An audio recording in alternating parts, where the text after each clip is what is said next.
আয় আল্লাহ কুদরতের নজর দিয়া তাকাইয়া দেখেন এই ময়দানের ভিতরে আপনার আশেক পাগলেরা কি চায়, ওলামায়ে কেরামরা কি চায় জানি না রে মালিক, সাদা দাড়িওয়ালারা কি চায়, আমার কলিজার যুবকেরা কি চায় রে মাওলা, ছোট ছোট বাচ্চারা কি চায়, পর্দার আড়ালের মা বোনেরা কি চায়।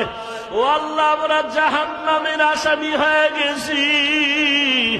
গুনার কারণে হাত না পাক, আমাদের চোখ না পাক, আমাদের জিহ্বা না পাক, আমাদের অন্তর না পাক।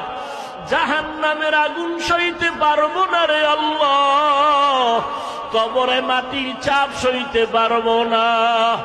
গুনার বোঝা নিয়ে হাজির হয়েছি, তওবার নিয়ত করেছি আর গুনাহ করব না রে আল্লাহ, আর নামাজ ছাড়বো না, বেপরদায় চলবো না, দাড়ি আর কাটবো না রে আল্লাহ, নবীর কলিজায় আর আঘাত দিব না রে মালিক, নবীজির সুন্নতের বাহিরে আর চলবো না রে আল্লাহ। একজনের হাতও খালি ফিরাইয়া দিয়েন না রে মালিক।